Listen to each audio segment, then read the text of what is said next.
Hello friends, welcome to my YouTube channel. Exercise 13.8 से question number 3 करेंगे। The diameter of a metallic ball is 4.2 centimetre. एक metal की ball है, उसका diameter 4.2 centimetre है। What is the mass of the ball? तो उस ball का मास यानी कि वजन कितना होगा if the density of the metal is 8.9 ग्राम पर सेंटीमीटर क्यूब। अगर जिस मेटल से वो बनी है ना, उस मेटल की डेंसिटी 8.9 ग्राम्स है पर सेंटीमीटर क्यूब। चलिए क्वेश्चन की शुरुआत करते हैं। देखिए, सबसे पहले इसके अंदर डेंसिटी को समझ लेते हैं। डेंसिटी का मतलब होता है, जैसे मेरे पास यहाँ पे एक ये क्यूब है, ये 1 सेंटीमीटर लंबी है, 1 सेंटीमीटर चौड़ी है, 1 सेंटीमीटर ही इसकी हाइट है। तो 1 इंटू 1 इंटू 1 टोटल 1 हो गया। 1 सेंटीमीटर क्यूब इस क्यूब का वॉल्यूम हो गया। तो इतना बड़ा ये जो पीस आपको दिख रहा है ना, अगर ये थर्माकोल का है तो उसका वजन अलग होगा, अगर लकड़ी का है तो उसका वजन अलग होगा, अगर प्लास्टिक का है तो वजन अलग होगा, लोहे का है तो वजन अलग होगा। साइज वही है, वॉल्यूम उतना ही है, लेकिन मटेरियल का जो वजन है ना वो सबका अलग अलग होगा। वो वजन अलग इसीलिए होता है क्योंकि सबकी डेंसिटी अलग अलग होती है। यहां जो आपको मेटल दिया हुआ है उसकी डेंसिटी 8.9 ग्राम पर सेंटीमीटर क्यूब है। तो किसी का वजन निकालने के लिए हमें सबसे पहले उसका वॉल्यूम पता होना चाहिए। तो इस बॉल का भी मास निकालने से पहले हमें इसका वॉल्यूम निकालना पड़ेगा, और वॉल्यूम का ही मल्टीप्लाई 8.9 से कर देंगे तो इसका मास आ जाएगा। तो पहले इसका हम वॉल्यूम निकाल लेते हैं। तो वॉल्यूम ऑफ मेटेलिक बॉल हो जाएगा, क्योंकि स्फेयर की शेप की है बॉल, तो स्फेयर का फॉर्मूला लगेगा 4/3 पाई रेडियस का क्यूब। 4/3 पाई की जगह 22/7 लिया जाता है, और रेडियस यहाँ पे डायरेक्ट आपको नहीं दे रखा, आपको दे रखा है डायमीटर। तो डायमीटर का हाफ होता है रेडियस, तो 4.2 का हाफ करेंगे तो 2.1 हो गया। 2.1 सेंटीमीटर इसका रेडियस बन गया।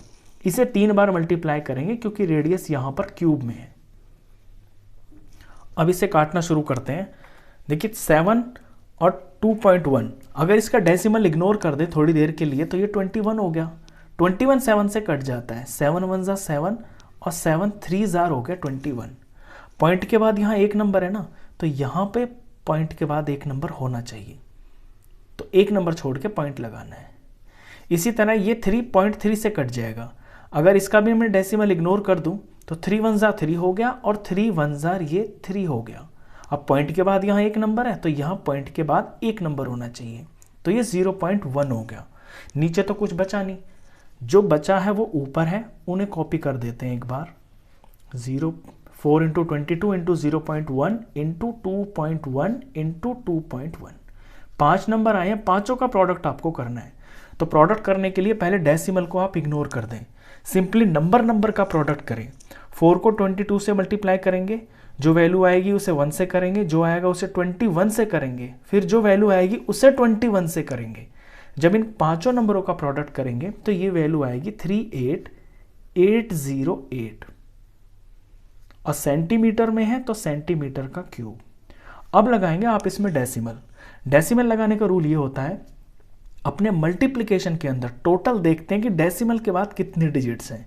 यहाँ पॉइंट के बाद एक नंबर, यहाँ भी एक नंबर और यहाँ भी एक नंबर, तो टोटल 3 डिजिट्स हैं। तो आंसर में भी पॉइंट के बाद राइट में 3 डिजिट्स होने चाहिए। तो पीछे से 3 गिनते हैं, 1 2 3, यहाँ पे डेसिमल लगेगा। तो ये तो हो गया है इस मेटेलिक बॉल का वॉल्यूम। हमें निकालना है मास। तो मास ऑफ बॉल ये हो जाएगा वॉल्यूम इनटू डेंसिटी। वॉल्यूम दिया है 38.808 सेंटीमीटर क्यूब, और डेंसिटी दे रखी है 8.9 ग्राम्स पर सेंटीमीटर क्यूब। यानी 1 सेंटीमीटर क्यूब के अंदर ये जो मेटल है इसका वजन 8.9 ग्राम होता है। तो सीएम क्यूब से सीएम क्यूब कट गया। ऊपर आपकी वैल्यूज 38.808 को मल्टीप्लाई किया जाएगा 8.9 से। जब इसे आप मल्टीप्लाई करेंगे, यहां भी आप डेसिमल को इग्नोर कर दें, तो सीधा सीधा नंबर का प्रोडक्ट करेंगे तो वैल्यू आएगी 3453912, और ग्राम है ना तो ग्राम। अब डेसिमल लगाएं, यहाँ डेसिमल के बाद 3 नंबर है, यहाँ पे डेसिमल के बाद 1 है, तो टोटल 4 हो गए। तो 4 डिजिट छोड़ दें पीछे से, 1 2 3 4, यहाँ पे डेसिमल लग जाएगा। तो 345.3912 ग्राम्स वजन होगा इस बॉल का। क्वेश्चन खत्म। तो इस वीडियो में बस इतना ही। नेक्स्ट क्वेश्चंस के लिए मिलते हैं फिर नेक्स्ट वीडियो में। तब तक के लिए गुड बाय।